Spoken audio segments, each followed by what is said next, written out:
So the first thing we're going to start with is a medium-term goal. Now, we start with a medium-term goal that is within the next 6 to 12 months because setting goals that are too short-term means that you may not actually be able to do that much to change the actual outcome.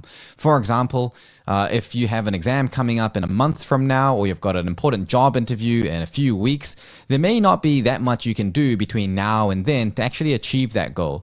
And that may be disheartening for you if that was one of the most important things for you to achieve. And you can certainly try your best to achieve whatever you can in that time. However, you have to understand that also if you're not able to reach the bar in that short period of time because you missed out on doing months of prep work before that, or if you don't have the skills or the experiences to hit a certain goal, you're not likely to be able to develop those skills and that experience in a short period of time. So the best thing to do may actually be to say, well, I may not do well in this immediate goal. Let's try to do well in the next goal instead and not make the same mistakes. One of the saddest things that I see is a student going through, especially university. They've come from high school. They did pretty well in high school. They went into university very confident.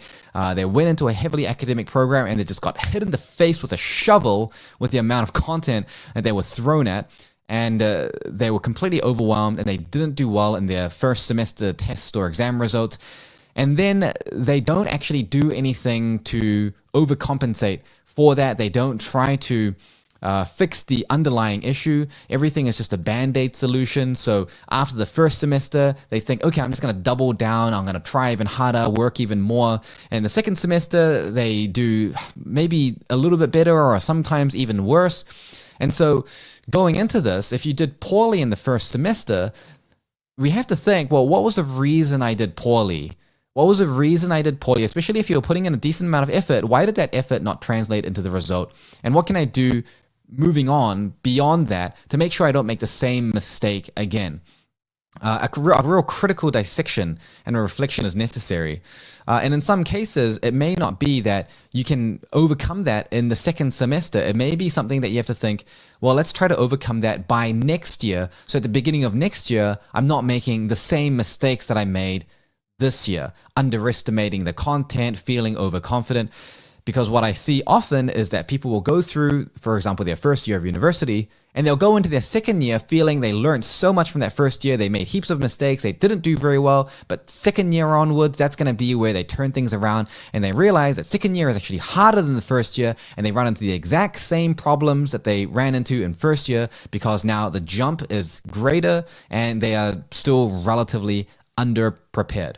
And this can happen if you're looking only at short-term goals. For example, if you did poorly in that first semester exam, and now what your goal is to do better in that second semester's first test that comes up in the next 5 to 6 weeks, well, actually, you may need to learn a whole new system of studying. And for many of you, this will legitimately be the case. You may need to learn a whole new system of studying to be able to achieve that goal. And learning that system of studying might mean that for the first 2 or 3 weeks, you're not going to be making those huge, massive gains in efficiency because you need to lay the groundwork to build more effective techniques on top of later. So in order for you to succeed 6 to 9 months from now, you actually need to sacrifice a little bit in that immediate short term. Most of the students that I talk to are very unwilling to make that decision.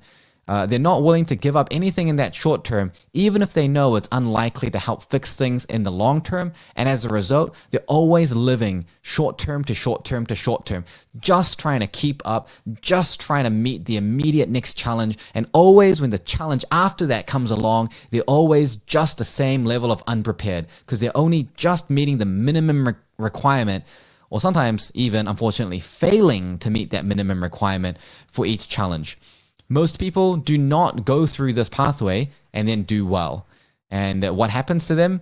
They simply lower their standards, they do something else, they choose different pathways, whatever it is. And this is why uncommon results are uncommon. Not because people are not willing to work hard, but because it's about where you're working hard, the direction you're working hard in, and what that goal is and the time scale. How much you're willing to put in to develop a strong foundation that you can build on year after year after year, so that every year it gets easier and more consistent and predictable to achieve your goals not the other way around.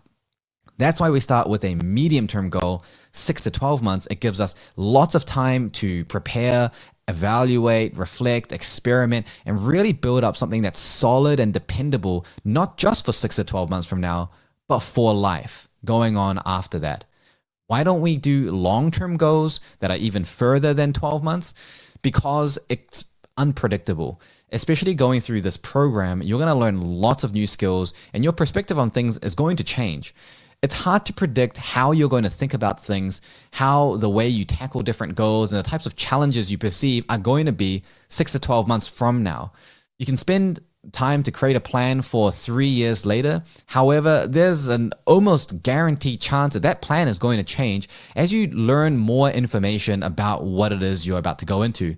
If you think about it, it would be really weird for you to set a plan and then 2-3 years later, literally every single thing happened exactly as you thought, because that would have meant that you had all the information for every experience for the next 3 years from the onset. And that is just not likely. So long term, it's better to have general directions, a general vision, just a path that you're kind of traveling in the general direction of. But in terms of planning, really detailed long-term planning is often not a great investment of time because it just changes so much and it's not going to be reliable. When it comes to creating solid plans, we want to start at that medium term and then work our way backwards to the short term, which is what we're doing here. So set that medium term goal. You can pick a couple that you think are important enough for you. Keep them relatively simple. It could be as simple as saying, I want to get a certain grade at the end of the year. It could be, I want to get this particular job or position at this company that I really want to work at. It could be something a little bit more holistic, and you want to be really fluent at another language or pick up a new skill and be really fluent at it. Pick some kind of goal and just try to make it relatively specific and relatively measurable.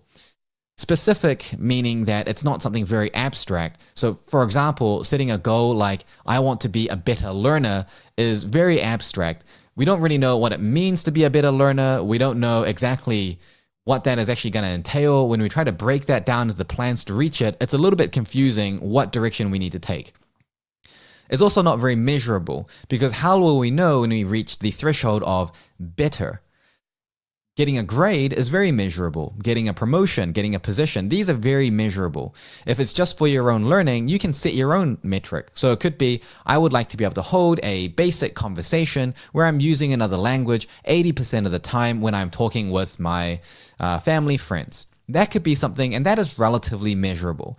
You don't have to get super nitty gritty on this. Some people are very obsessed about creating goals that are like extremely specific and extremely measurable. I don't feel that there is the equivalent amount of value from going that extensively. I think as long as it's specific enough that you can really visualize it and you know how to break it down, and it's measurable enough that you know if you've actually succeeded or not, that is enough. So pick that goal, write that down in your plan, and then we're going to move down into the performance goals.